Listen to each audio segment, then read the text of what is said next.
शराब पीने के बाद एक्सीडेंट होते हैं, कोई नहीं निकाल। शराब पीने के बाद बीवी को मारा जाता है, कोई नहीं निकाल। शराब पीने के बाद झगड़े होते हैं, कोई नहीं निकाल। शराब पी के लोग नाली में पड़े होते हैं, कुत्ते मुंह चाटते हैं, कोई नहीं। भांग घोटा पीने के बाद कोई आदमी नाली में गिरा देखा? किसी ने एक्सीडेंट किया, किसी ने हत्या कर दी, किसी ने अपनी बीवी को मारा? आप बताओ।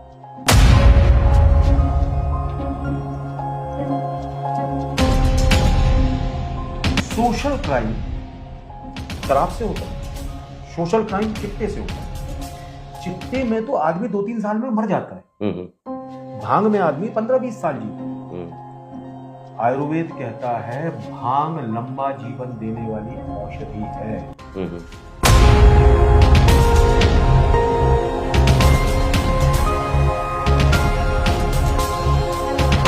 आपके यहां बैजनाथ है, मेरा चैलेंज है, मुख्यमंत्री जी 1 किलो भांग लेके जाएं, भोले शंकर को चढ़ाएं और वीडियो बनवा लें और जेल जाने से बच के दिखाएं। आपके यहां कितनी भी भांग होती हो, आप लीगली भांग भगवान शंकर को नहीं दें।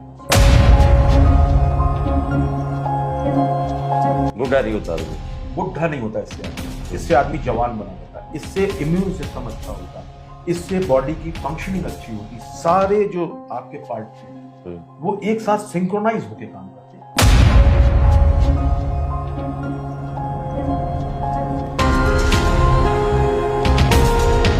मुख्यमंत्री जी, मैं लगा हूं भगवान शंकर को भांग चढ़ाने। आपके यहां एक बैजनाथ है, यहीं करवा दें, आपको भी मोक्ष प्राप्त होगा, मुझे भी प्राप्त होगा, और जितने अधिकारी इस पे साइन करेंगे उनका भी तय होगा। पैसा, यश, नाम, इज्जत सब कमा लिया हमने। कदावर बेशक समंदर है मगर गमगीन कर देता है, वो जो मीठी नदी के जल को नमकीन कर देता है, और वो जो गांव घर जाके शराब परोसता है, वो भांग को जुर्म संगीन कर देता है। रोचक, मनोरंजक और ज्ञानवर्धक कहानियों के प्लेटफॉर्म हिमाचल बिजनेस पर आपका स्वागत है।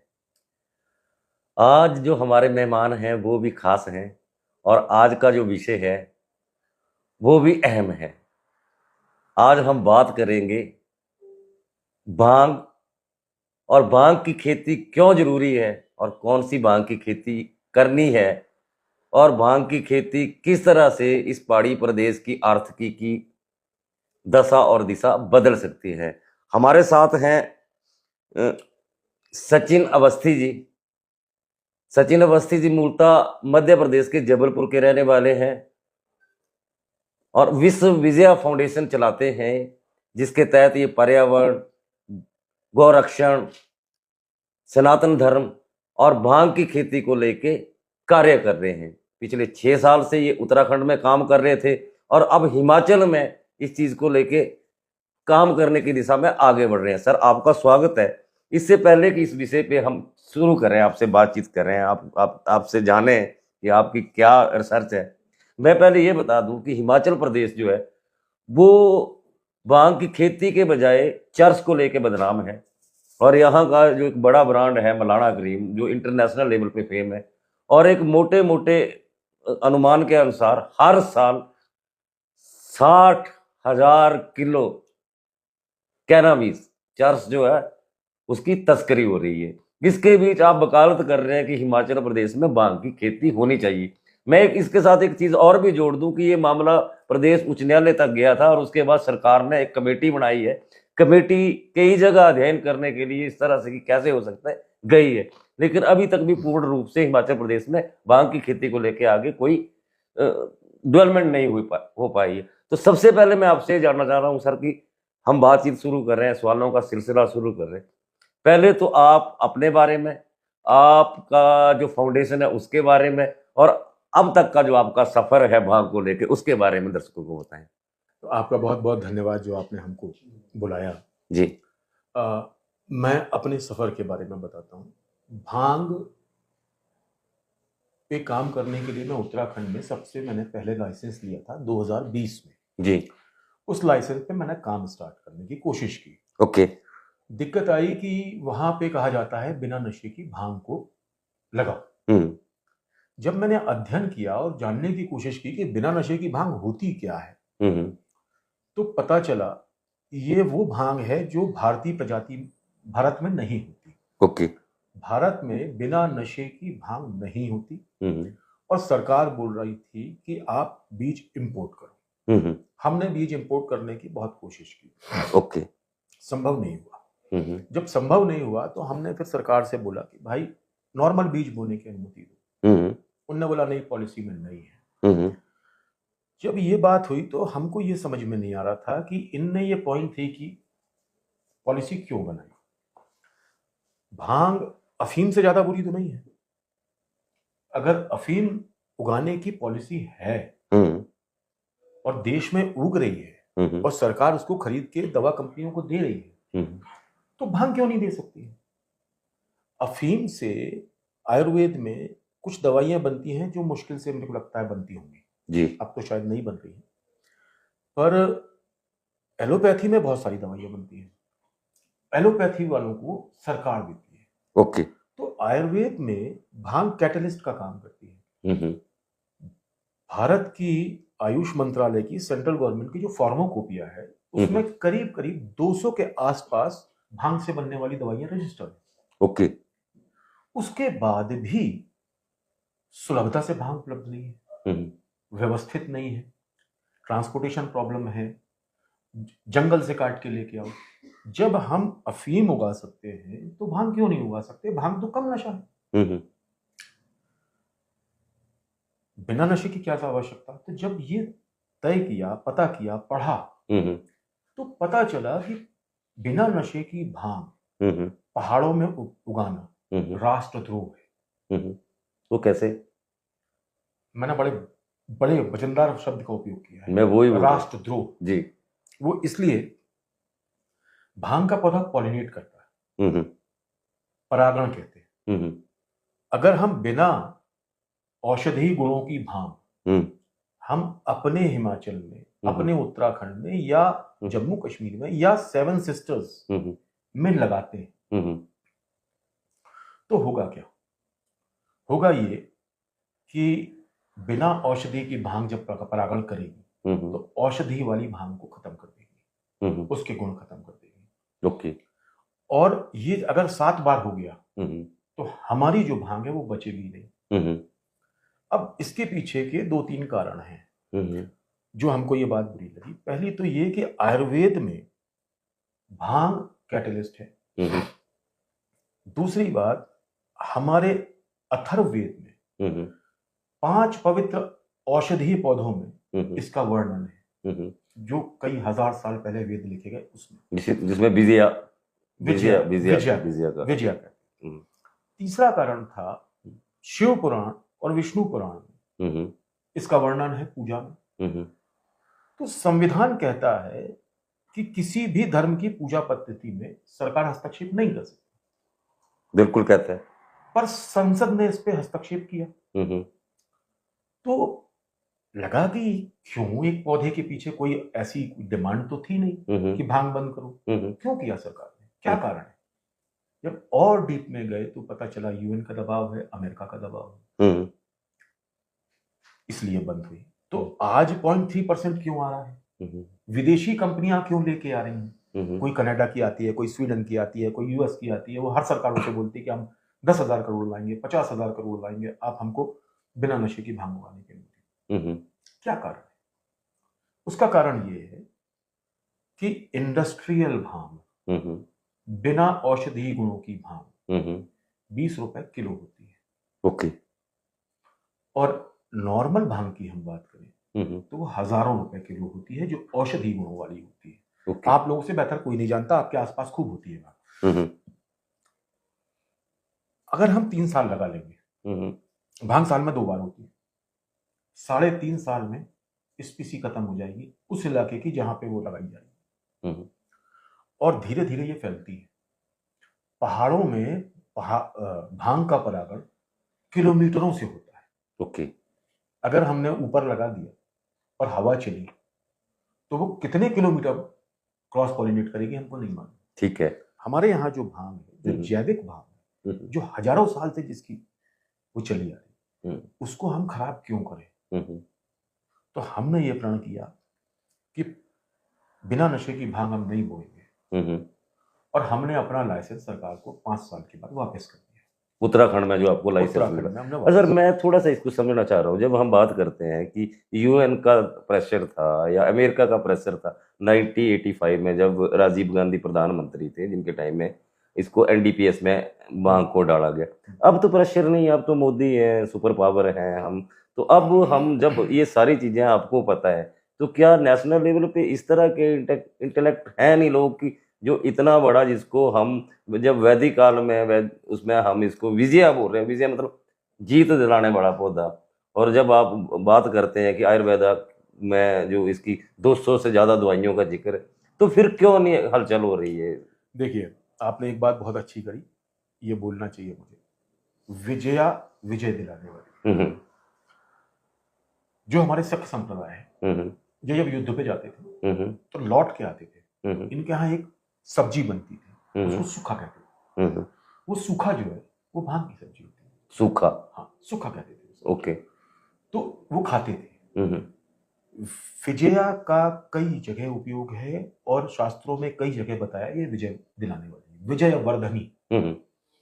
हमने जो विश्व विजया फाउंडेशन बनाया है, उसका मोटो वाक्य भी रखा है, विजया ददाति विजयम। ओके। विजया विजय देती है। अब जो आपका प्रश्न है कि वो जो दबाव था, हाँ, मतलब 40 साल पहले का दबाव, वो क्यों नहीं जा रहा है? वो मैं बताता हूं। जब भी कोई इंटरनेशनल ट्रीटी होती है, तो उस पे जब साइन होते हैं, तो उस देश की सरकार को उसको एप्लीकेबल करना होता है, मजबूरी होती है। इसमें इस ट्रीटी में एक बड़ी खास बात थी, राज्य सरकार तो केंद्र सरकार तो बाध्यकारी है, केंद्र सरकार पे प्रेशर है, राज्य पे नहीं। मतलब यही वजह है कि अमेरिका ने इस ट्रीटी का फायदा उठाते हुए अपने 40 जो स्टेट्स हैं लीगल कर लिए, वहां पे भांग अलीगल है। एक जब हम बातचीत कर रहे थे कि आपने एग्जांपल दिया कि इंटरनेशनल एयरपोर्ट कोई भी अमेरिका का है, वहां पे किस तरह से भांग का खेल होता है। क्या होता है, कुछ एयरपोर्ट्स होते हैं जो सेंट्रल गवर्नमेंट के, वहां फेडरल गवर्नमेंट कहते हैं, यूएस की बात कर रहे हैं, यूएस की बात, उसके अंतर्गत आते हैं, उनका कानून चलता है, और उस एयरपोर्ट के बाहर स्टेट का कानून चलता है। स्टेट ने लीगल कर दिया, फेडरल गवर्नमेंट ने नहीं किया। अमेरिका की फेडरल गवर्नमेंट ने इसको लीगल नहीं किया, वहां इलीगल है। तो एयरपोर्ट पे अगर आप उतरे और आपके जेब में है, या आप कहीं जा रहे हो और आपकी जेब में है, तो आप जेल जाओगे। पर अगर आप एयरपोर्ट से बाहर निकले तो बाहर डिस्पेंसरी बनी हुई है, आप खरीद लो जितनी खरीद, अच्छा, पी लो जितना पी। तो इसमें भी 3 स्टेप हो गए हैं। सबसे पहले था इंडस्ट्रियल, फिर था मेडिसिनल, इसके बाद हो गया रिक्रिएशनल। 40 स्टेट में रिक्रिएशनल है। वो क्या कर रहे हैं ये अगर आप समझना चाहो हमसे तो थोड़ा सा बता देते हैं। बिल्कुल बिल्कुल। जैसे स्कॉच होती है, तो वो एक जीआई टैग है कि अगर ग्लेन नदी के किनारे स्कॉटलैंड में बनी है तो वो स्कॉच है, यस, नहीं तो ब्लेंडेड है। ये ब्लेंड तैयार कर रहे हैं। ओके। ये मलाना का जो वो है, या जो पार्वती वैली है, या जो हर्षिल वैली है, या जो आंध्र प्रदेश की वैलीज है, वहां का मटेरियल इनको लगा बहुत अच्छा है, तो बीज ले गए, उसको किया और उसको उस तरीके से ब्लेंड किया, उसमें वैसी सुगंध आए, उसमें वैसा नशा आए। तो ये अब कैनेबिस की ब्रांडिंग कर, ओके, आगे आने वाले समय में आपको कैनेबिस ब्रांडेड मिलेगी। अच्छा, डब्बी में, भैया इस ब्रांड का ये अच्छा है, ये इस ब्रांड का ये अच्छा है, इस ब्रांड में ये फास्ट, ये इतना महंगा है। ये सिस्टम जैसे शराब का है वैसा वो डेवलप कर रहे हैं। हमारे यहाँ भांग क्या है, ये अगर आप जानना चाहें तो मैं बताऊं जी। भांग सनातनियों के लिए क्या है, वेद में औषधि के जो पौधे हैं उनमें 5 सबसे पवित्र पौधों में एक भांग है। ये वेद कहते हैं, हजारों साल पहले लिखे गए। ठीक है।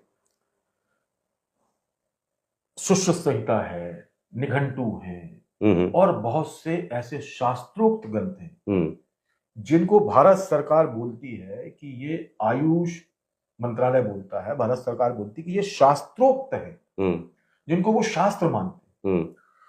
उनमें भांग के प्रयोग, भांग कैसे उपयोग होती है, कैसे करना है, कैसे शोधन होना है, किस तरीके से पीसना है, किस तरीके से ब्लेंड करना, किस तरीके से औषधि बनेगी, विस्तृत रूप से दिया है।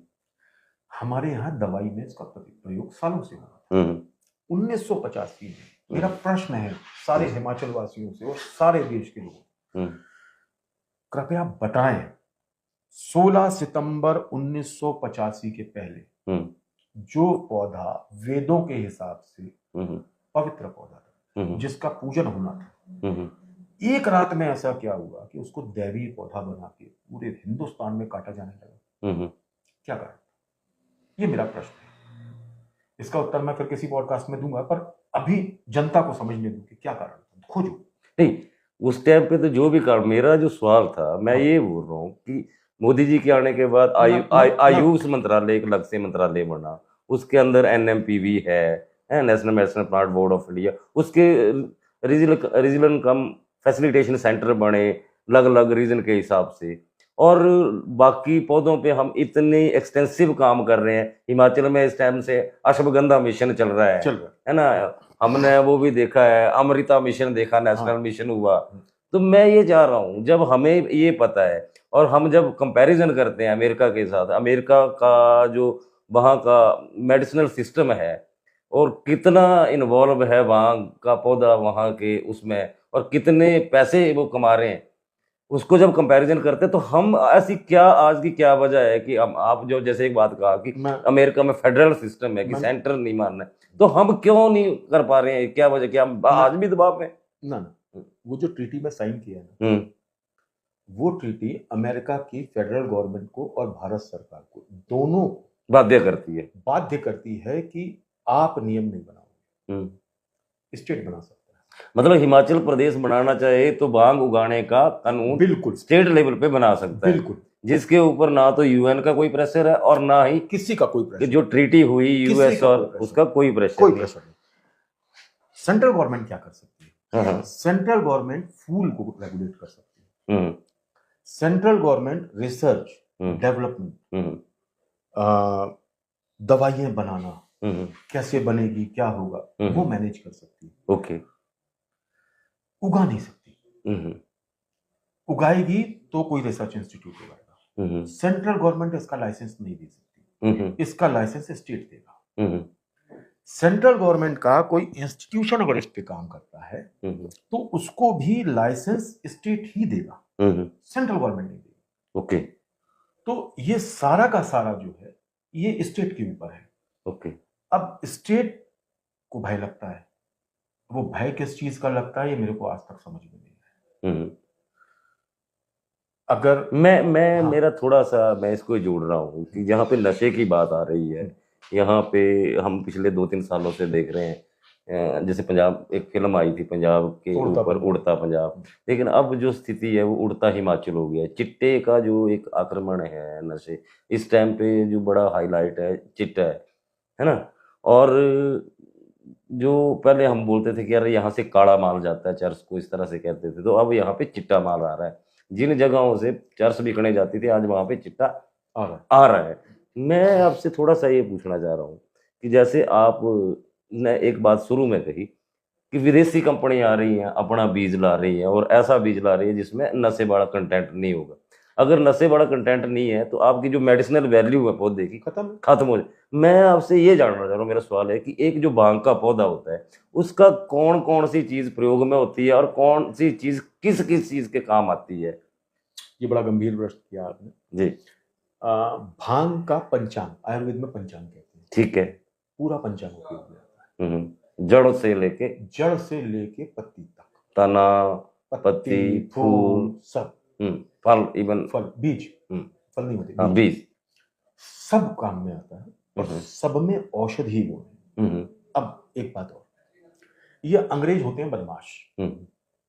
ये क्या करते हैं, ये वहां से कोई रिसर्च लाते हैं, यहाँ देते हैं, वो झूठी रिसर्च होती है और हमसे जो चाहते हैं वो करा लेते हैं। आपको मैं एक बात बता रहा हूं, इनने भांग का 3 तरह की भांग बताई है। एक सटीवा एल, एक कैनबिस इंडिका और एक रुद्रालिस। रुद्रालिस किसी काम के लिए, छोटा पौधा होता है, उसको कोई काम नहीं होता, ना उसमें नशा होता ना कुछ, वो किसी काम का नहीं। ठीक है। खरपतवार। दूसरा होता है सटीवा एल।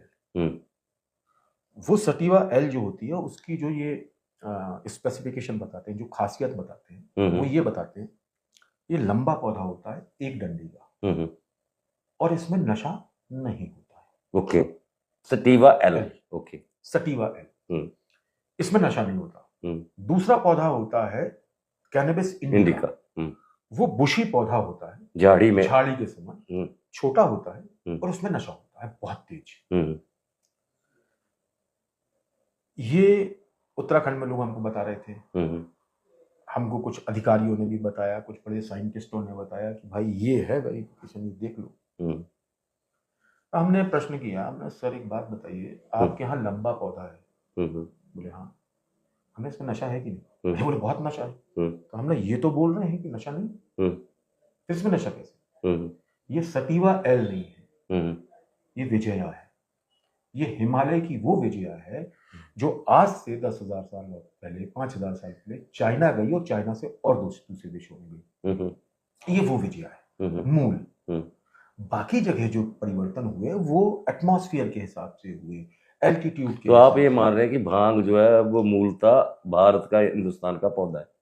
हम ये मान रहे हैं कि भांग का जो पौधा हिमाचल और उत्तराखंड में होता है, सॉरी, या 10 हमारी जो स्टेट है हिमालय, इसकी जो शिवालिक रेंज में होता है वो मूल विजया है, और इसके बाद वो आगे फैली है। शिवालिक रेंज का पौधा है। ओके। ये जो विजया है ये अनूठी है, ऐसी विजया आपको और दुनिया में कहीं नहीं मिलेगी, जिसमें लंबाई भी हो और नशा भी हो, औषधि भी हो और इंडस्ट्रियल पर्पस पे फाइबर, हर्ड और बीज भी हो। तो हमारा जो पौधा है ये दोनों काम एक साथ कर सकता है। हमको अलग से किसी पौधे की जरूरत नहीं है कि दवाई के लिए हम इंडिका लगाएंगे और फाइबर के लिए हम सटीवा लगाएंगे ना, एक ही पौधे से दोनों काम होते हैं। ओके। तो हम अपनी बायोडाइवर्सिटी क्यों खराब करें? हम अपनी मूल प्रजाति को क्यों खराब करें?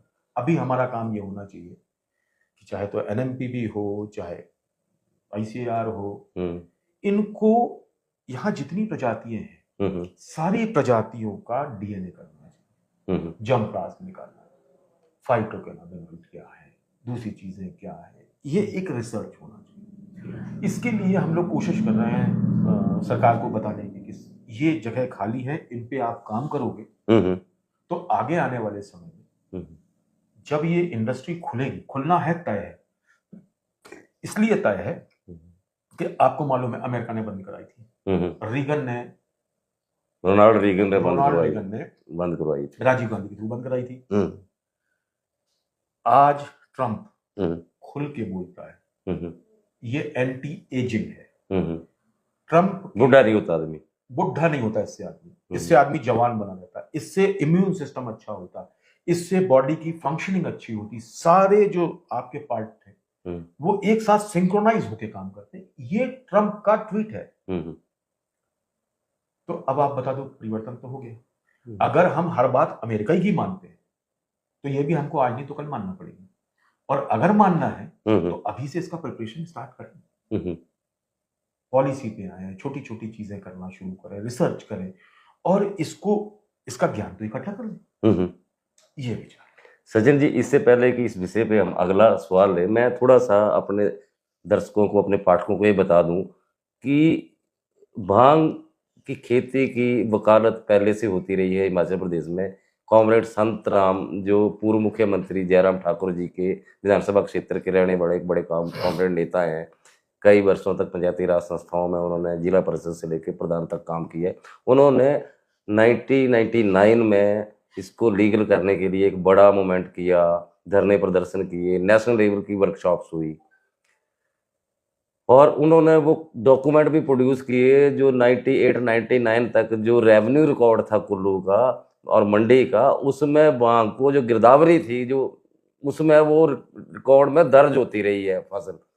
लेकिन जब हम देखते हैं कि इस आंदोलन के बाद जो वहाँ का रेवेन्यू रिकॉर्ड था उसमें उस फसल की एंट्री बंद कर दी गई उस आंदोलन के बाद। एक चीज़ मैं इसके साथ और जोड़ देना चाहता हूँ कि हिमाचल प्रदेश के छोटी काशी कही जाने वाले मंडी से डॉक्टर चरणजीत परमार जी एक बड़ी शख्सियत हुए हैं जिन्होंने वाइल्ड फ्रूट्स के ऊपर, जो वेस्टर्न हिमालय में वाइल्ड फ्रूट है उनके ऊपर बड़ा काम किया था।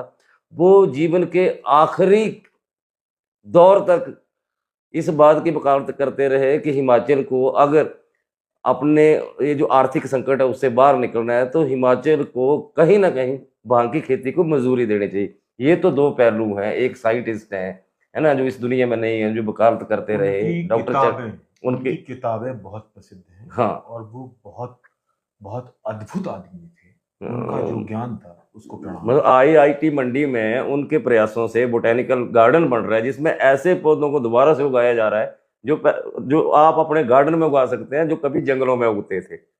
ऐसे मेडिसिनल प्लांट वाले पौधे जिनकी मेडिसिनल वैल्यू है, ऐसे जो फ्रूट है उनको आप उगा सकते हैं। खैर हम इससे आगे बढ़ते हैं सर, ये तो एक पहलू है जो भांग से एक बाजार दिखता है और भांग से हम क्या कर सकते हैं, जो फार्मा में क्या रोल है या आयुर्वेदा में क्या रोल। हमारे यहाँ पे हम देखते हैं कि आए दिन अखबार के पन्ने पे NDPS के तहत है ना 50 ग्राम के साथ धरा गया, 2 किलो के साथ धरा गया, बड़े माफिया भी धरे जाते हैं। और जो NDPS एक्ट है उसमें जो प्रोविजन है सजा का वो भी बड़ा हार्ड है। हमने अक्सर देखा है, ऐसी खबर होती है कि चर्स रखने के दोषी को 10 साल की सजा। मैं ये जानना चाह रहा हूँ कि एक तरफ तो हम कोई पॉलिसी नहीं ला पा रहे हैं या इस तरह से हम बात नहीं कर पा रहे हैं, लेकिन दूसरी तरफ जो इलीगली है वो आप इसी से अंदाजा लगा सकते हैं कि 60,000 किलो, 1 किलो की अंदाजन क्या वैल्यू अगर हम लाख रुपए भी मान के चले, आप तो पत्रकार हो, आप लाख रुपए भी थोक बोले, लाख रुपए मान के चलो, 60,000 गुणित 1 लाख, 60,000 लाख बहुत बड़ा है। तो एक पैरेलल इकोनॉमी जो है, कुछ साल पहले का एक एग्जांपल है कि महाराष्ट्र में पुणे में 4.25 क्विंटल चर्स पकड़ी गई थी और जब वो बाद में उसकी इंक्वायरी हुई तो पता चला कि वो यहाँ से गई थी, हिमाचल से गई थी। तो मेरा बोलने का मतलब है कि क्या वजह है कि इतने बड़े लेवल पे इसका कारोबार है, तो कहीं वो दबाव है कि उसकी वजह से वो लीगल नहीं, तो क्या ऐसी क्या वजह है सर कि इतना बड़ा जब अपॉर्चुनिटी है रेवेन्यू और सरकार विदेश जा रही है। अभी जो इंडस्ट्री मिनिस्टर है उनकी लीडरशिप में एक जो हमारा शिष्टमंडल था अभी जो था वो अपना जापान गए हुए थे, टोक्यो में गए हुए हैं अभी इन्वेस्टमेंट लाने के लिए। तो मैं आपसे जानना चाह रहा हूँ कि ये जो इलीगल चर्स वाला इशू है इसको कैसे एड्रेस करेंगे कल को, अगर सरकार यहाँ की जो आपकी बात है कि यहाँ की लोकल जो वैरायटी है उसको ही उगाने की परमिशन सरकार दे देती है, तो इनसे कैसे डील करेंगे जो एक माफिया है। मैं भ्रम होते हैं, मिथ गढ़े जाते हैं, झूठ जो है उनको गढ़ना पड़ता है और वो जरा सी चोट से टूटते हैं। मैं आपको बताता हूं, अफीम की पॉलिसी है, आप गूगल करिए सरकार 1 किलो अफीम कितने में खरीदती है? 2200 रुपए से लेके 2500 रुपए खरीदती है जी। और नियम क्या है? नियम ये है कि अगर आपके पास मान लीजिए एक नाली में 1 किलो अफीम होती है, मान लीजिए आप यहाँ कनाली कहते हैं ना, एक कनाली में मान लीजिए 1 किलो अफीम होती है, तो वो आदमी 1 किलो अफीम निकालेगा।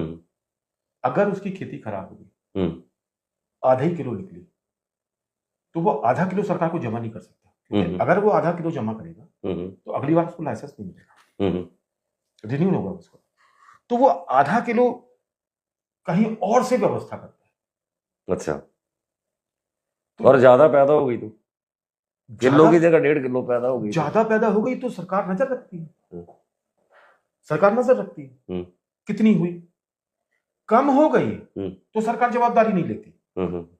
ज्यादा हो गई तो हम्म। सरकार ले लेती है। तो विषय ये है कि लीगल खेती से हम्म। अवैध वालों को हम्म। एक पैसे का भी नुकसान नहीं है। हम्म। फायदा हो सकता है कुछ हो जाए, हम्म। मैं नहीं कह सकता होगा कि नहीं, हम्म। पर नुकसान एक पैसे का नहीं है। और इसके आने से जो फायदा है हम्म। वो किन किन को है वो बताते हैं। हम्म। सबसे पहला फायदा है आयुर्वेद का। ठीक है। दवाइयां बनती हैं, हम्म। आयुर्वेद की फैक्ट्री है, सब शिफ्ट हो रही है नॉर्थ ईस्ट। हम्म। दवाई की सारी फैक्ट्री, यहां कोई नहीं रह रहा। क्यों? आयुर्वेदा में। आयुर्वेद में और भी सारी हम्म। रीजन है कि टैक्स में जो एग्जाम्पशन था वो खत्म हो गया, हम्म। तो अब लोग छोड़ छोड़ के भाग रहे हैं, हम्म। कुछ नई इंडस्ट्री आ जाएंगी। दूसरा, भांग से जो पैसा आता है हम्म। वो बिना मेहनत की कमाई है। हम्म। 70 साल का बूढ़ा घर में अकेला बैठ के काम कर सकता है, क्योंकि ना उसको पेस्टिसाइड चाहिए, हम्म। ना उसको निदाई चाहिए, ना उसको गुड़ाई चाहिए, हम्म। कुछ नहीं चाहिए, ऐसे ही उगती है। हम्म। दूसरा, भांग की फसल से आपने अगर 2 बार बोती एक साल, हम्म। तो वो जमीन को न्यूट्रलाइज कर देती है। मतलब उस दिन से आपकी जमीन ऑर्गेनिक हो गई। हम्म। ऑर्गेनिक का सर्टिफिकेशन लो, काम करो। हम्म। एक फायदा। दूसरा फायदा, नॉर्मल खेती से जो आदमी 1 एकड़ में कमाता है हम्म। उससे कम 10 गुना भांग में बिना पत्ती बिना फूल बेचे सिर्फ डंडी और बीज से कमा सकता है। सिर्फ डंडी और बीज से कमा सकता है। दूसरा, ये जो पौधा है ये सामान्य पौधों से 4 गुना ज्यादा ऑक्सीजन देता है। भांग। ओके। आपके एनवायरनमेंट में सबसे बड़ी कमी क्या है? ऑक्सीजन कम हो रही पहाड़ है। में जितना ऊपर जाओगे उतनी ऑक्सीजन ऑक्सीजन कम कम, होगी। बिल्कुल। तो प्रकृति ने ये व्यवस्था दी है कि जहां ऑक्सीजन कम है वहां ऐसे पौधे लगे जो ज्यादा ऑक्सीजन देते हैं। इसके अलावा एनवायरनमेंट में भांग का पौधा हमारे यहाँ जैसे मध्य प्रदेश में और दूसरी जगहों में हम लोग दाल के बीच में लगाते थे। ओके। फसल के बीच में लगा दिए पौधे, कीड़े नहीं आएंगे, पेस्टिसाइड डालने की जरूरत नहीं, इस तरह यूज होता था। हमारी संस्कृति में इस पौधे का उपयोग आपको मालूम है, होली देखा है, शिवरात्रि देखा है, यहां पे भी होता है। इस पौधे को भगवान शंकर को चढ़ाने के लिए शिव पुराण विष्णु पुराण दोनों में लिखा है। ओके। ये हमारी संस्कृति का हिस्सा है। आपके यहाँ बैजनाथ है, मेरा चैलेंज है, मुख्यमंत्री जी 1 किलो भांग लेके जाएं, भोले शंकर को चढ़ाएं और वीडियो बनवा लें और जेल जाने से बच के दिखाएं। आपके यहाँ कितनी भी भांग होती हो, आप लीगली भांग भगवान शंकर को नहीं चढ़ा सकते। महाराष्ट्र 5 ज्योतिर्लिंग, 1 ज्योतिर्लिंग में भांग नहीं चढ़ा सकते। तो ये जो शिवलिंग पे भांग चढ़ती है ये लीगल नहीं है? मतलब मध्य प्रदेश में चढ़ती है, हम लोग चढ़ाते हैं छाती ठोक। नहीं, चढ़ाते तो यहाँ पे भी है, योगी बाबा चढ़ाते हैं छाती ठोक के वहां। नहीं तो पर योगी बाबा ने भी तो यूपी में स्टेप नहीं लिया ना। यूपी में तो भी उगाई जा सकती है भांग, हाई रिचेज जो वहां उगाई नहीं जाती, वहां बेची जाती है। वहां भांग के ठेके हैं, वहां भांग का वो घोटा पीते, वो लीगल है। तो वहां भगवान शंकर को भी चढ़ती। खेती का वहां नहीं है। खेती का कुछ विचार कर रहे हैं योगी जी, कुछ बात चल रही थी कि कुछ कोई साइंटिफिक इंस्टीट्यूट उस पर करना चाह रहा है, तो वो कर रहे हैं। पर हिमाचल का तो ऐसा विषय है कि आप तनख्वाह मार नहीं सकते, पैसा है नहीं, कहां से लाओगे पैसा? फ्री में उग रही है भांग, किसी को कुछ नहीं करना। जो जंगल के किनारे पड़ी है, जो सड़क के किनारे पड़ी, इसी को काट के बेच दो। ये सरकार तो कर ही सकती ना, अपने यहाँ काट के। भाई एक्साइज वालों को लगा दिया, काटो सब। काटते हैं पर वो यहाँ पे बेस्ट करने के लिए काटते हैं। वही मेरा ये कहना है कि इनको आयुर्वेदिक दवा खानों वालों को दें, इसको आयुर्वेदिक जो दवाई बनाते हैं उनको दें, तो कुछ भला हो। हमारा तो ये कहना है कि अगर चाहे तो अफीम के सामान बनाएं, उसको ब्लॉकचेन टेक्नोलॉजी से कनेक्ट करें, तो कितनी उगी, कहां से उगी और किसने खाई, उस तक की चैनलिंग होगी। तो उसमें तो मामला ही खत्म हो जाएगा अवैध बिकने का, असंभव हो जाएगा। जैसे जैसे हम हिमाचल प्रदेश की बात करते हैं सर, तो जो कुछ जो ट्रेडिशनल हीलर्स हैं, है ना, वो वहां को, जैसे आपको कोई कीट काट गया या कोई इस तरह की मधुमक्खी काट गई तो उसको मार देते थे, है ना, आपका पाँव मुट गया, आपको मतलब अंदरूनी चोट लग गई तो वहां को गर्म करके उसको उसका सेक देते थे। या जैसे हम बीजों की बात करते हैं तो कुल्लू और मंडी का जो रीजन है वहां में इनको बंगोड़ू कहते हैं। बंगलुरु। और सर्दियों के दिनों में इनको नमक डाल के खिलाया जाता था ताकि पूरा शरीर, क्योंकि ये एरिया जो है वो कंपैरेटिवली ठंडे एरिए थे, तो सर्दियों के दिनों में सर्दी से बचने के लिए जो है वो बंगोड़ू जो है वो अभी भी कई कई जगहों पे बंगोड़ू का कल्चर है। मेरा सवाल आपसे ये है कि भांग के बीज को आपने एफएसएसआई की लिस्ट में शामिल करवाया है, तो मैं ये जानना चाह रहा हूँ सर कि ये क्या था भांग अब उस लिस्ट में शामिल है ना, जो एक ऐसी संस्था है जो खाद्य पदार्थों के ऊपर नियंत्रण रखती है, तो क्या इससे क्या होने वाला है और कैसे करवाया आपने? क्या हुआ कि जब हम बो नहीं पा रहे थे बीज, वो काम नहीं कर पा रहे थे, अब खर्चे चलाना, तो क्या किया जाए, तो ये लगा कि यार बीज जो है ये तो लीगल है, इस पे कोई एनडीपीएस नहीं लगता, इस पे तो हम काम कर ही सकते हैं। अच्छा, बीज पे एनडीपीएस नहीं लगते? एनडीपीएस से एग्जेम्प्टेड है। अच्छा अच्छा। इसमें भी एक पेज है, वो मैं कभी बताऊंगा आपको। मतलब जनरली एनडीपीएस में एग्जेम्प्टेड है, और वो सड़क के किनारे बेच सकते हो। अच्छा। पर पैक करके नहीं बेच सकते। ओके। पैक करके इसलिए नहीं बेच सकते कि फसाई का नियम है, सरकार का नियम है, जिस भी चीज को आप पैकिंग करोगे उस पर फसाई का ठप्पा चाहिए। फसाई में ये रजिस्टर नहीं था, तो हमको लगा ये गड़बड़ हो रहा है। तो हमारे एक बड़े भाई समान है, मित्र हैं, आप शायद परिचित हो उनसे, शिमला के हैं, संदीपनी भारद्वाज, भारतीय जनता पार्टी के शायद प्रवक्ता भी हैं, और रहने वाले हैं वो 17-80 किलोमीटर दूर, वो गांव है उनका, याद नहीं आ रहा मुझे। संदीपनी भारद्वाज हिमाचल के रेफरेंस में एक बड़ा नाम है, तो अच्छा, वो कहाँ के रहने वाले हैं इसमें हमें जाने की जरूरत नहीं है, इज अ बिग गन। तो मैं ये जानना चाह रहा था कि भांग का बीज कैसे उस लिस्ट में आया, तो खाद्य पदार्थ? मैं उनके पास गया, मैंने उनसे बात की, मैंने बोला भाई साहब ये गड़बड़ हो रहा है, इसको कुछ करो। तो उनने मुझे भेजा, एक सांसद महोदय हैं विनय सहस्रबुद्धे जी, उनसे बात की। फिर मैं दिल्ली करीब करीब 1.5 साल के आसपास लगातार आता जाता रहा। तो उस कोरोना का समय था, मैं दिल्ली पड़ गया, उसको मैंने रजिस्टर कराया, मैं उसका पेपर दूंगा आपको। तो जब वो रजिस्टर हुआ तब उत्तराखंड में भांग के बीज की कीमत 40-50 रुपए थी। अच्छा। 3 महीने के अंदर 250 रुपए हुई। ओके। अब आप बताइए, जो संग्रह, मतलब अब आप अगर वो आपके पास एफएसएसआई की ठप्पा लगा है तो आप पैक करके भी बेच सकते हैं? ओके। अब क्या हुआ, 50 रुपए का बीज अगर 250 पहुंच गया, आज भी वो 200 के आसपास चल रहा, 150 से 200 के बीच में, 3 गुनी सिर्फ एक नियम बदलने से होता है। तो सरकार को ये सोचना चाहिए कि उससे सर्कुलर इकोनॉमी कितनी बढ़ी। वो जो किसान है वो बीज बेच के जो पैसा लाता है वो घर में खर्च करता है, और जब घर में वो मोटरसाइकिल खरीदता है, वो खाने का सामान खरीदता है, वो कपड़े खरीदता है, तो उसका जीएसटी कहाँ जाता है? सरकार के पास जाता है ना। बिल्कुल सरकार को जाता है, तो उससे सरकार का लाभ हुआ ना। तो जिस भी चीज की कीमत बढ़ती है उससे सरकार को ज्यादा लाभ होने लगता है।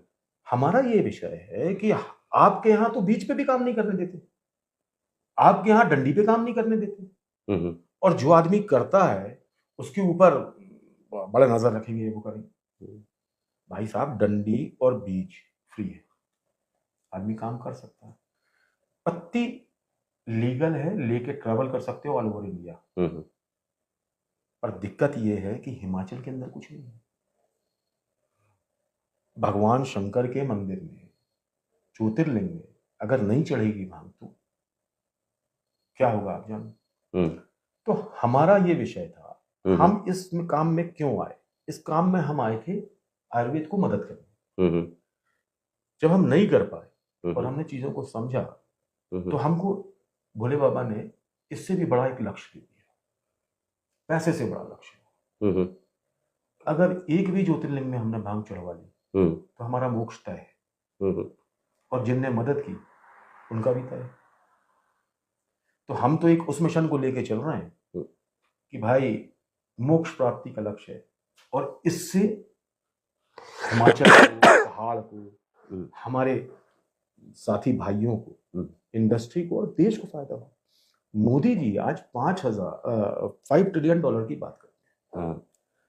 मैं बोलता हूँ मुख्यमंत्री जी से, सारे स्टेट के मुख्यमंत्री जी से, जैसे मान लो हिमाचल में एप्पल होता है, हम सब्सिडी देते हैं एप्पल को, कितने परसेंट बढ़ा लोगे एक साल में?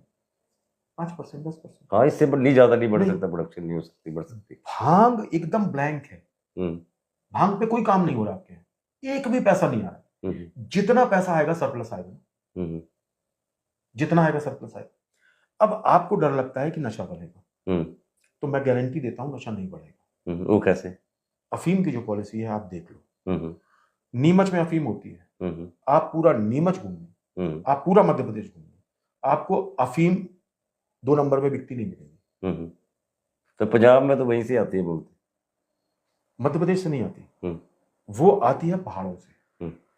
अफीम का सबसे बड़ा काम जो है वो मणिपुर है, वहां से आती है, जो कुकी और वो वाला झगड़ा चल रहा है वहां से। आप पूरे मध्य प्रदेश में अफीम का एक लती नहीं मिलेगा आपको। अफीम से बनने वाली गोलियों का मिलेगा, वो डाइजापाम और ये पाम और वो पाम अजीब अजीब टाइप की जो आती है, फैंटानिल, वो मिल जाएगा। अफीम का एक भी नहीं मिलेगा। क्यों? अगर हमारे यहाँ उगती है तो हमारे यहाँ तो अफीम की लती होना चाहिए। नहीं, पॉलिसी आप वैसी बनाए, जो अवैध चल रहा है उसको हम नहीं रोक सकते, सरकार भी नहीं रोक सकती। अगर रोक सकती होती तो रोक ली होती, तय है। आप जो ये फसल हो रही है, इससे नशा नहीं फैलेगा, इसकी गारंटी हम भी दे सकते हैं, और सरकार अगर समझ ले तो सभी दे सकते हैं। पर अगर आपने औद्योगिक भांग लगाई, उत्तराखंड में या हिमाचल में आपने अगर औद्योगिक भांग लगाई, तो आपकी जो औषधि भांग है वो नष्ट हो जाएगी। और ये हर आदमी जानता है कि औषधि चीज और औद्योगिक चीज में रेट का कितना फर्क है।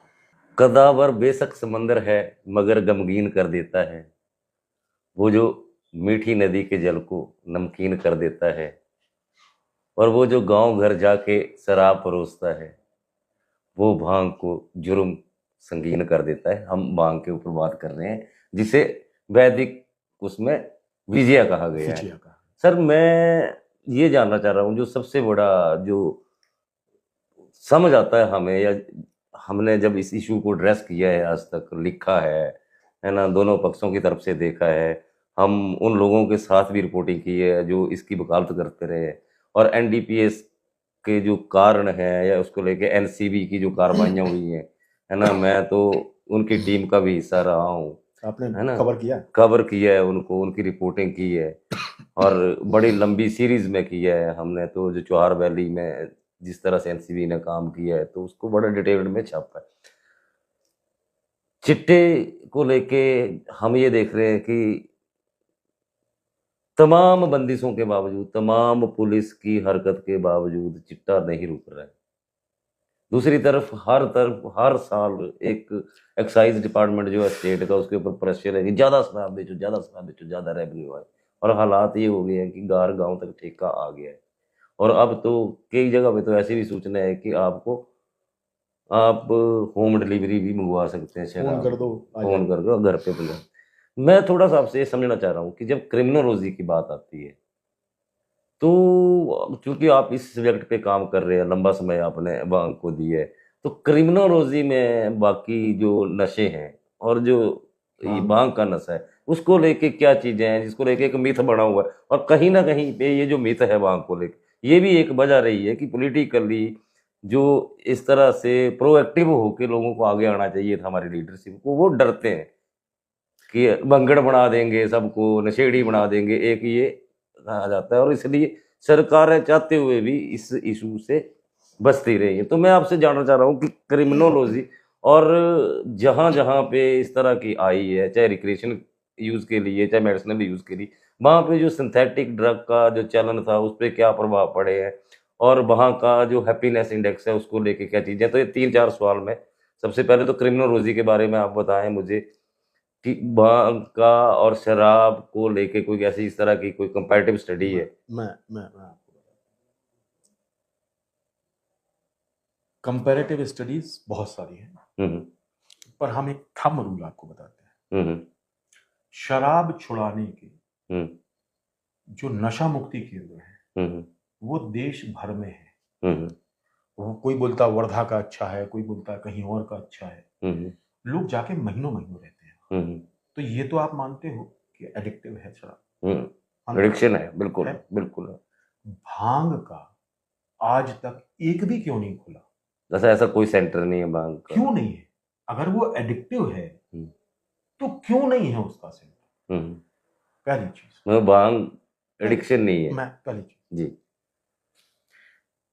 दूसरी चीज, ओपियम छुड़ाने के लिए, अफीम छुड़ाने के लिए पूरी दुनिया में अगर किसी नशे का उपयोग होता है तो वो है भांग। अफीम का नशा छुड़ाने के लिए चिट्टा जितना आता है आपके यहाँ, ये लगभग सारा अफीम से ही आता है। मतलब ओपीएम बड़ा कंटेंट रहता है इसमें। हाँ, नहीं, ओपीएम से प्यूरिफाई करते हैं। तो जो चिट्टा है उसका नशा छुड़ाने के लिए भांग का उपयोग डॉक्टर करते हैं। ओके। इस पे रिसर्च है। दूसरा, शराब। शराब के बारे में सबको मालूम है शराब क्या करती है। शराब पीने के बाद एक्सीडेंट होते हैं, कोई नहीं नकार सकता। शराब पीने के बाद बीवी को मारा जाता है, कोई नहीं नकार। शराब पीने के बाद झगड़े होते हैं, कोई नहीं नकार सकता। शराब पी के लोग नाली में पड़े होते हैं, कुत्ते मुंह चाटते हैं, कोई नहीं। इज इट ट्रू और नॉट? नहीं, सही है, तो सही है, तो एग्जांपल है रोज रोज। आपके यहाँ भांग होती है, भांग घोटा पीने के बाद कोई आदमी नाली में गिरा देखा? किसी ने एक्सीडेंट किया, किसी ने हत्या कर दी, किसी ने अपनी बीवी को मारा? आप बताओ। सोशल क्राइम शराब से हो सकते हैं, सोशल क्राइम चिट्टे से हो सकता है। चिट्टे में तो आदमी 2-3 साल में मर जाता है, भांग में आदमी 15-20 साल जीता है। आयुर्वेद कहता है भांग लंबा जीवन देने वाली औषधि है। आयुर्वेद कहता है, हमारे शास्त्र कहते हैं। आप नहीं मानते, क्यों नहीं मानते? ये कौन सी मानसिक गुलामी है? ये कौन सी ऐसी मानसिक गुलामी है जिसको हम नहीं मानते? हमको दिखता नहीं है, हम देखना नहीं चाहते। शक्कर हमारे देश की चीज नहीं है। शक्कर हमारे यहाँ नहीं होती थी, गुड़ होता था। शक्कर पे यूनाइटेड नेशन सब्सिडी देता था। भारत सरकार ने शक्कर को राशन की दुकानों में फ्री बंटवा, डिपो में मिलती है, आज भी मिलती है, सब्सिडी पे मिलती है। सर्टिफाइड है शुगर के लिए, और शुगर से मरने वाले लोग सर्टिफाइड हैं। शुगर क्या करती है? ऐसा कौन सा ऑर्गन है जो फील नहीं करती? पूरे शरीर में विस्फोट मारती है वो। किसी की आंख चली गई, किसी के लीवर चला गया, किसी की किडनी चली गई। आप देखते हो क्यों नहीं बंद होता? तो देखिए, टैक्स एक विषय है, बिना टैक्स के सरकार नहीं चलती, स्वीकार है। शराब एकदम खत्म भी नहीं हो जाएगी अगर भांग आ जाएगी तो, एकदम नहीं खत्म हो रही। दूसरा, भांग से जो रेवेन्यू जनरेट हो रहा है वो तो है ही, साथ में एआई के आने के बाद जो रोजगार जा रहे हैं, जो स्थितियां खराब हो रही हैं, ये वो लड़के लौटने वाले हैं हिमाचल के जो बड़ी बड़ी पोस्टों में हैं, जो आईटी में थे, उत्तराखंड के लड़के हैं जो आईटी में थे, बहुत बड़ी बड़ी जगह काम कर रहे हैं, उनकी नौकरी जाएगी, वो वापस आएंगे। पढ़े लिखे समझदार है, वो सरकार को चैन से नहीं बैठने देंगे। आपको रोजगार की व्यवस्था गांव में करनी पड़ेगी, आज नहीं तो कल। इससे ज्यादा प्रॉफिटेबल, इससे ज्यादा अच्छा काम आप बता दो। नशे की बात जो आदमी बोल रहे हैं, मैं फिर बोलता हूं, लाइसेंसी उत्पादक से नशा नहीं फैल सकता। जो आदमी चोरी करने का मन बनाएगा वो भी मरेगा। उसका कारण है,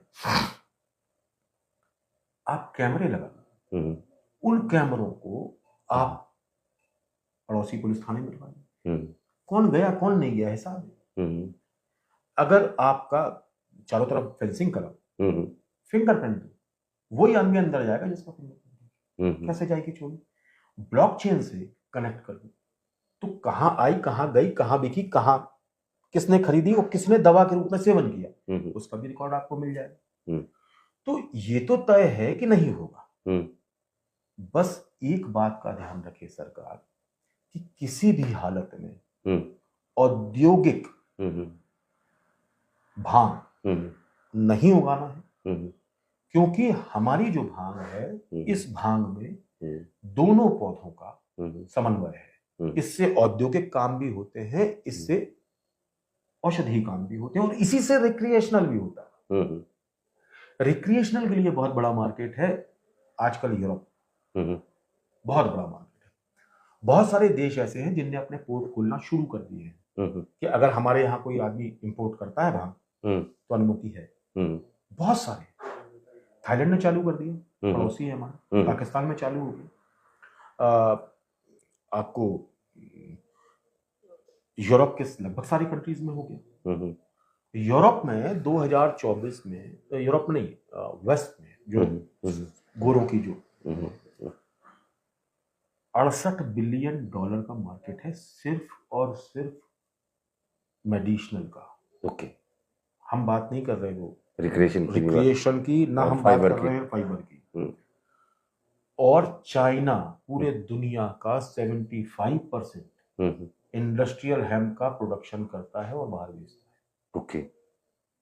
हमारे बगल में है, हमारे यहाँ फ्री उग रही है, काटो, कल से काम चालू करो, परसों लगाओ, कर दो। यहाँ कोऑपरेटिव सोसाइटीज बना दो, एफपीओ बना दो, छोटे छोटे, आपके पास छोटी छोटी जगह है, आप 50 किसानों को इकट्ठा किया, एफपीओ बनाया, जमीन सरकार गिरवा देगी। भाई जंगली जानवरों से बचने के लिए उत्तराखंड में तो व्यवस्था है कि फेंसिंग कराती है सरकार किसानों की, आप भांग में करा दो।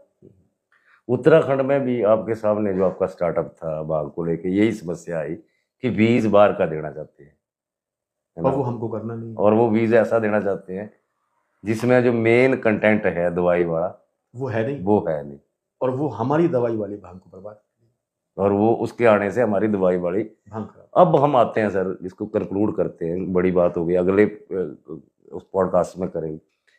आप हिमाचल आए है ना, आप अलग अलग जगह पे जो इस तरह के स्टेक होल्डर हैं मेडिसिनल प्लांट के, वहाँ घूम रहे हैं कि आपका जो आइडिया है उसको एक्सप्लोर किया जाए। आप क्या डिमांड कर रहे हैं? अगर स्टेट गवर्नमेंट से ये वीडियो स्टेट गवर्नमेंट के पास जाए, माननीय मुख्यमंत्री देखें, उप मुख्यमंत्री देखें या इंडस्ट्री मिनिस्टर देखें, तो आप क्या उनसे क्या एक्सपेक्ट क्या कर रहे हैं, क्या चाह रहे हैं? हम उनसे ये एक्सपेक्ट कर रहे हैं कि माननीय मुख्यमंत्री जी, आने वाला जो समय है उस समय में फॉरेन इन्वेस्टमेंट की कोई वैल्यू बचना नहीं है जी, क्योंकि जो भी बड़ा इंडस्ट्रियलिस्ट आता है वो अब रोबोटिक्स पे जा रहे हैं, वो अब एआई पे जा रहे हैं।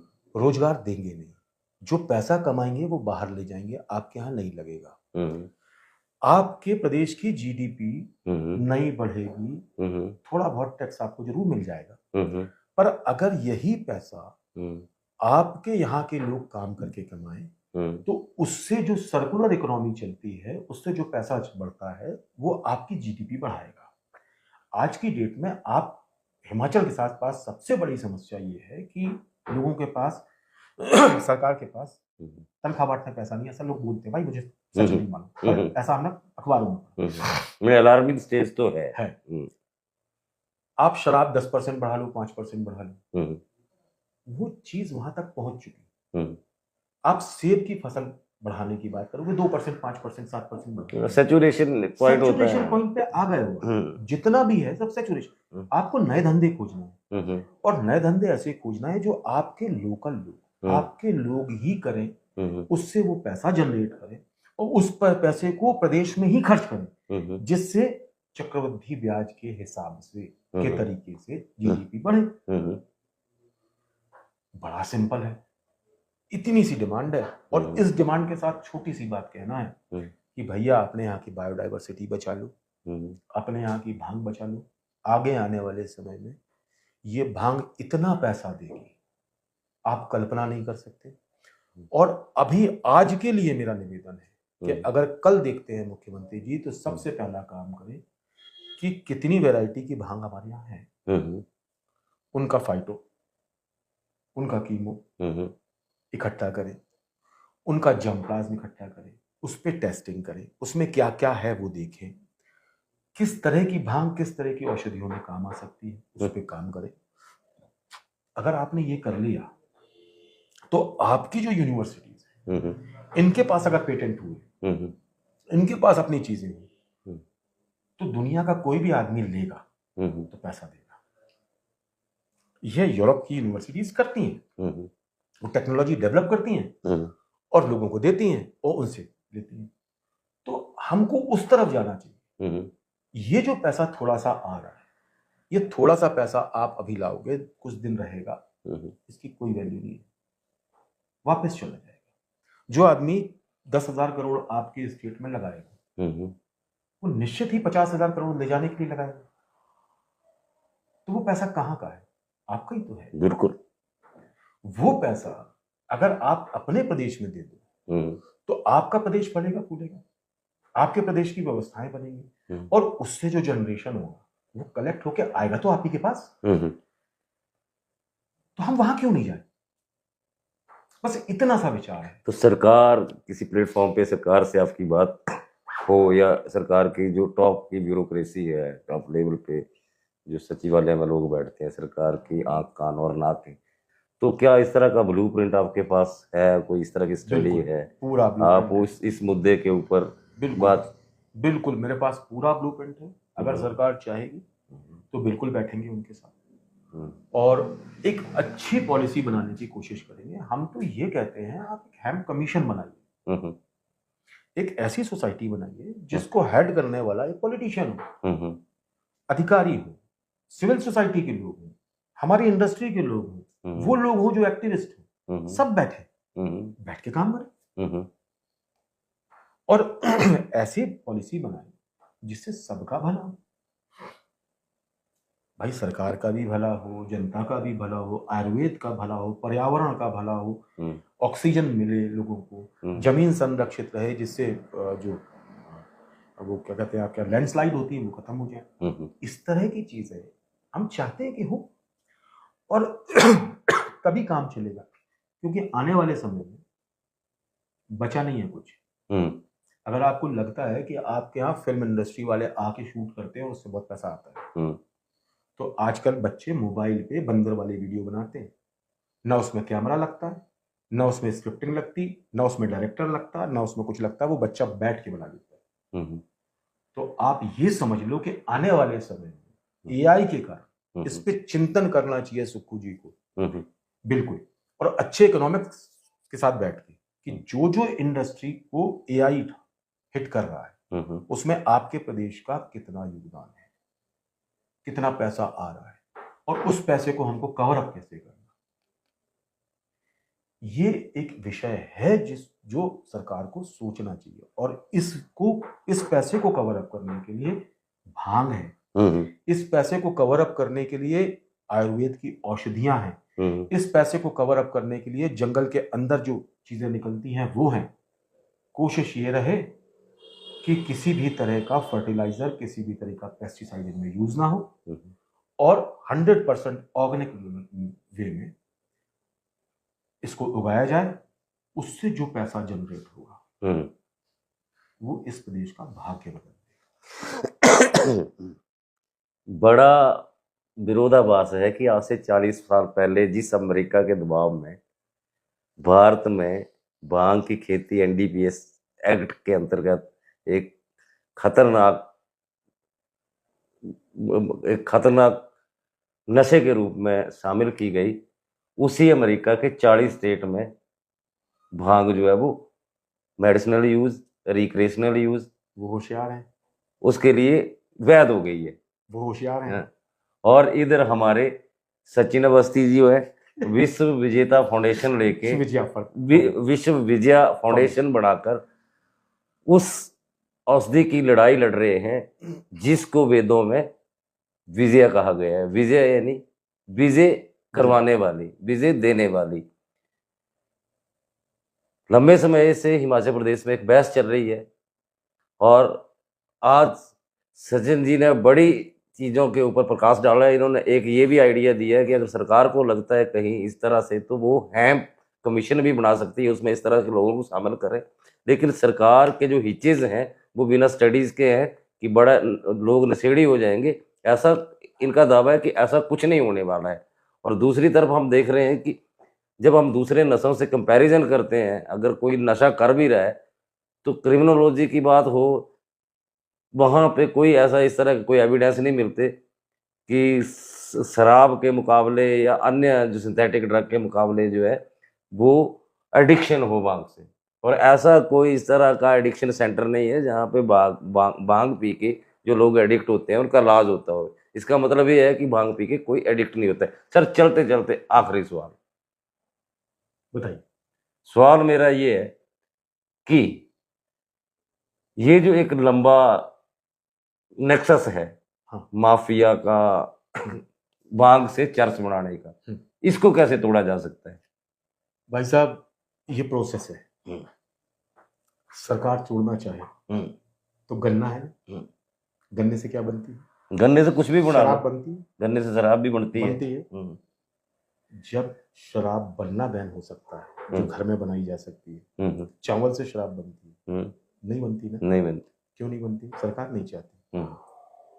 सरकार के चाहने पे सरकार जिस दिन चाह लेगी उस दिन आदमी मास्क लगा के पूरे हिंदुस्तान में घुमा है, आपने देखा है। बिल्कुल। आज की डेट में कहीं आपको शराब बनती दिखती है कच्ची? नहीं दिखती। क्यों नहीं दिखती? तो विषय ये है, सरकार जो चाहे। सरकार ने भांग को बदनाम किया है। मैंने कोशिश की है इस विषय पे कुछ जानकारी निकालने की, आ जाएगी तो मैं आपसे शेयर करूंगा। भारत सरकार और राज्य सरकारों ने अपने सूचना मंत्रालय जो पत्रकारों के साथ कोऑर्डिनेट करता है उसको लिखित में सर्कुलर दिए कि भांग को बदनाम करना है। अच्छा, पूर्व सरकारों की बात है? हाँ, पूर्व सरकारों की बात। ये 85 से लेके 2000 तक बेहिसाब हुआ है। 2000 के बाद थोड़ी कमी आई है क्योंकि सिस्टम सेट हो गया, अब जरूरत नहीं।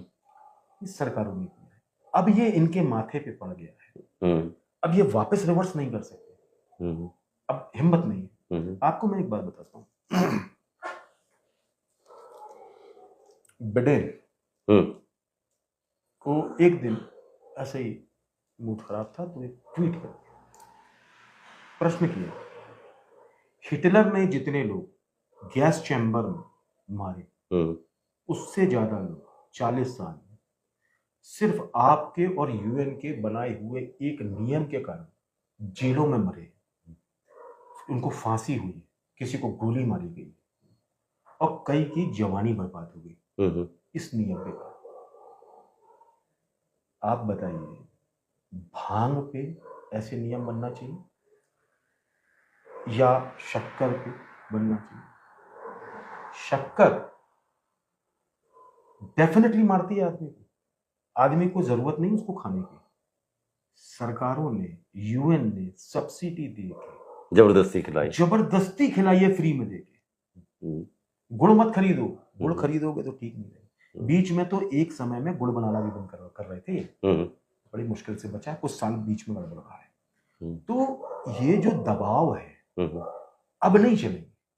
ये जो सरकार आई है ये रीढ़ थोड़ी मजबूत है सेंट्रल की, ये ताकत नहीं, हम नहीं मानेंगे। बोले दूध बेचना हो, नहीं लेना, लड़ लो। तो चीजें बदली हैं। इन चीजों को साथ लेके अगर हमारे मुख्यमंत्री भी चलेंगे तो उनके प्रदेश की रीढ़ भी तो मजबूत होगी। हमारा विचार है कि मुख्यमंत्री जी इस पे विचार करें। और एक बात मुख्यमंत्री जी से और बोलिए सर। मुख्यमंत्री जी, मैं लगा हूं भगवान शंकर को भांग चढ़ाने के लिए। आपके यहाँ एक बैजनाथ है, यहीं करवा दें, आपको भी मोक्ष प्राप्त होगा, मुझे भी प्राप्त होगा, और जितने अधिकारी इस पे साइन करेंगे उनका भी तय होगा। पैसा, यश, नाम, इज्जत सब कमा लिया हमने, अब परलोक बचा है, वो कमा लो। वेस्टर्न हिमालय जो है वो हाई एल्टीट्यूड की जो हाई वैल्यू हब्स है उनका हॉट स्पॉट है, और वहाँ की आप वकालत कर रहे हैं। आपने इस मुद्दे पे, जिस मुद्दे पे अक्सर लोग बात करने से कतराते हैं, इस मुद्दे पे बड़ी डिटेल बात की है। हमारी कोशिश रहेगी कि आपकी बात प्रदेश सरकार के कानों तक पहुंचे और सरकार आपसे बात करे। और अगर आप जिस तरह के आपके दावे हैं अगर ये सही है तो सरकार को इस मामले में जरूर प्रोएक्टिव होके आगे आना चाहिए। और इस तरह की चीज़ों को सिर्फ एक सोशल स्टिग्मा की वजह से हमें पीछे नहीं रहना चाहिए कि कौन क्या बोलेगा। आने वाले समय में जब एआई आर्टिफिशियल इंटेलिजेंस के चलते नौकरियों पर ग्लोबल संकट पैदा होने वाला है, हमें अपने रिसोर्सेज तलाश करने होंगे और अपने युवाओं के लिए रोजगार के अवसर तैयार करने होंगे। हम इंटरनेशनल लेवल पे या इंटरनेशनल जो ज़्यादा उनके ऊपर निर्भर नहीं रह सकते हैं। सर, आपसे लंबी बात की, बहुत अच्छा लगा, और जैसे भी आपका मिशन रहेगा हम आपसे जुड़े रहेंगे, जो भी अपडेट होती रहेंगी। बहुत बहुत धन्यवाद। धन्यवाद।